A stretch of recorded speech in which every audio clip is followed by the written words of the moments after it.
What it do, people? It's your boy Crispy T with update number 2 for episode 41 of Calling of a Ravenous Bird.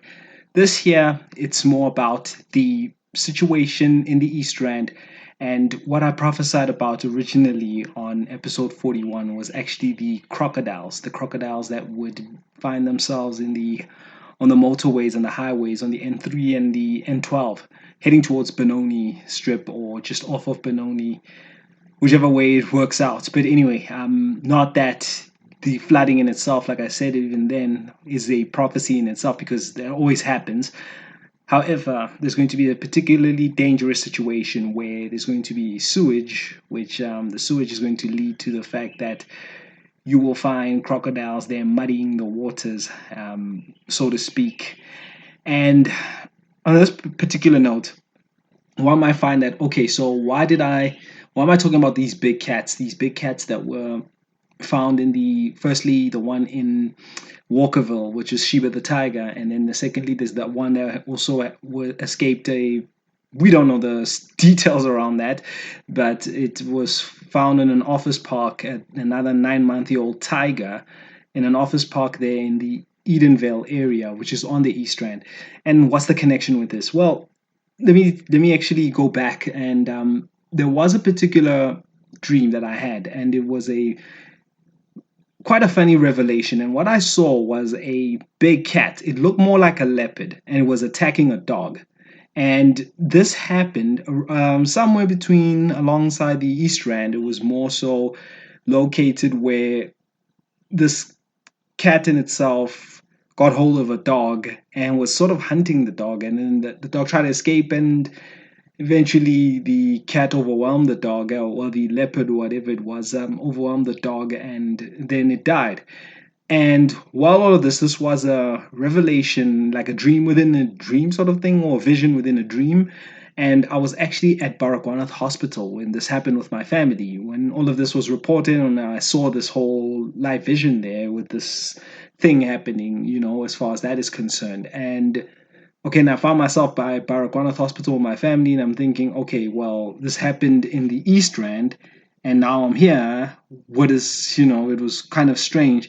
And after that, I was just with my family, all kind of a little bit disturbed. But anyway, that was that, and that was the end of it. But at the same time, because it felt so personal, I didn't know exactly what was happening with that.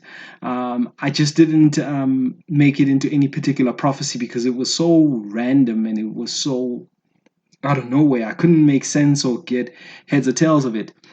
But such is the mystery of God that sometimes certain things, in order to get meaning and clarification, certain things have to happen. So when this Sheba the tiger was actually located in Walkerville, here's the significance.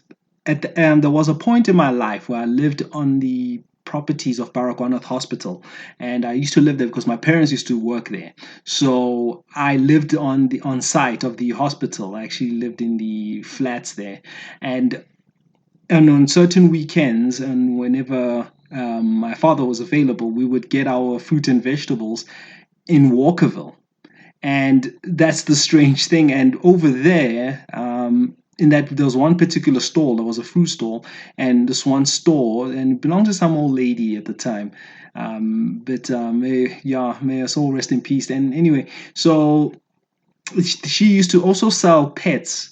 Alongside there was the fruit and vegetables that we used to get over there, but then she'd also sell pets to anyone who was interested. Sometimes there were kittens, sometimes you find some dogs. It depends at certain times, and I don't know, maybe the breeders used to just bring it over there and just found it as a place that would make sense because people used to just come over there and get their fruit and vegetables, and then they'll see these pets over here on the side. So it sort of made sense at that time. Remember, there was no internet and people didn't search for things back then. So it was in the 80s. I was still a young little lad at the time, and quite funny enough, Sheba the tiger actually lived. She well resided at she used to stay, well, now it's called Walkerville's Fruit Farm. So that's where we used to get our fruit back then. So now I'm seeing the connection and I'm thinking, perhaps I now need to tell the public what's actually going on. In particular, that there's this tiger now in the East Rand, and there's this prophecy about these crocodiles. They're going to come up in the East Rand. So this is something very particular, and again, maybe I should not doubt myself too much whenever I see something and it doesn't make sense maybe in the future, but that's for God to help me. But at the same time, I also respect the wait and see approach, so just to show you that this is not exactly of my own doing. Everything that is just revealed to me is hopefully is just unfiltered and is exactly coming from the source, which is the Father, and also me hearing from Christ. When I say I do, and exactly when it happens, and there's a frame of reference before the time. However, this one, like I said, I just could not. Unfortunately, I just did not know what was going on.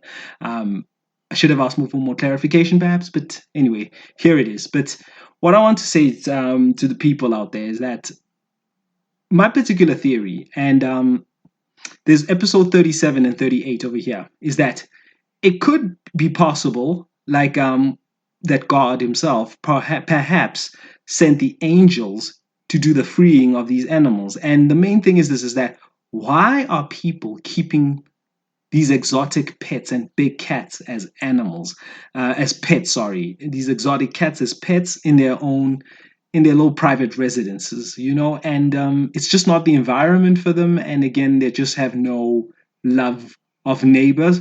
And that is a commandment according to Christ. Just have love for your fellow man and fellow neighbors, and have the due consideration that you cannot keep them under control. So, with that said, there's a lot of people have been complaining that there's a growing amount of people keeping tigers in particular, because there are laws with indigenous cats, like well, I know there are different species and all that, but with certain lions, and there is the lions, there are certain mountain lions who can import, by the way, just in case. And it seems like the law in itself is a bit lax, and there's too many loopholes around this, and people are keeping these animals in their yards.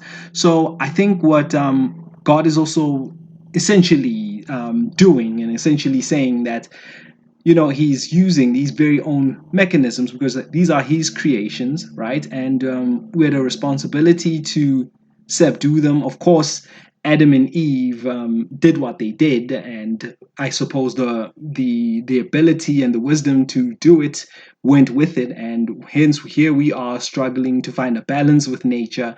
But at the same time, we should also respect nature and keep to ourselves, and let nature keep to to what they need to do. So why are we going to find crocodiles in the middle of a motor highway?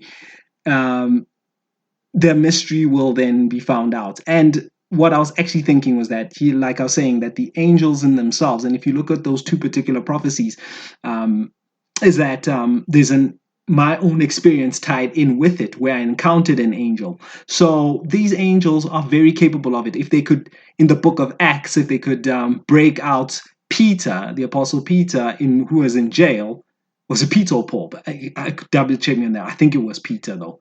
And in that sense, when the angel could do that, it can surely release a lion or whatever it is out of its inhabitants or its compound over there in a particular suburb. So please just be mindful all of that. Yeah, we are hearing these cases of all of a sudden these tigers and these exotic animals that were always there now escaping their compounds and escaping their pens or whatever they were kept in, or yeah, just not staying in their premises. And I also feel that the ESCOM situation, especially that there is some sort of law apparently that you need an electric fence if you're going to keep in these big cats. And with the electricity supply and all of this and everything else that's happening with the load shedding, perhaps that's why it's getting easier for these things to escape their little perimeters and all this, and get into other people's properties or just on the public roads and have access to the general yeah whatever, the access to other people or other animals in this case, especially the domesticated animals. But it's quite a worry, and it's quite a thing. And I do believe that God is just using this for a reason. And also with the crocodiles in itself, I don't know what the agenda is. I didn't see any fatalities, like I said in the actual prophecy, but I do believe that with this revelation he gave me about me being when I saw these big cats happening, whatever this dream was back in November or October, right? That there was an element of the fact that it ended in the hospital, that there are going to be casualties.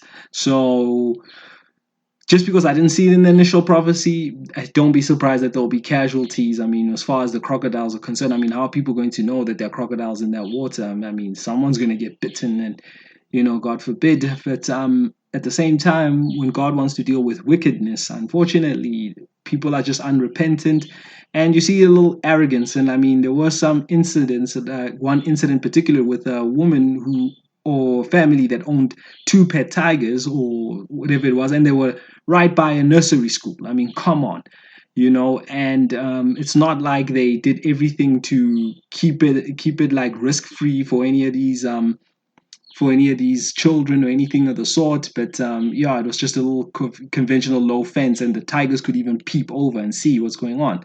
So it is something that is a case of concern, and I do pray that God keeps the righteous and those he deems as innocent and those he wants to make use of safe and away from all of this. And yes, it is a bit of an unfortunate situation, but the angels are there. God will obviously assimilate, like I said, in those other prophecies and these other prophecies, as to who does not get harmed and who does he steers out of harm's way.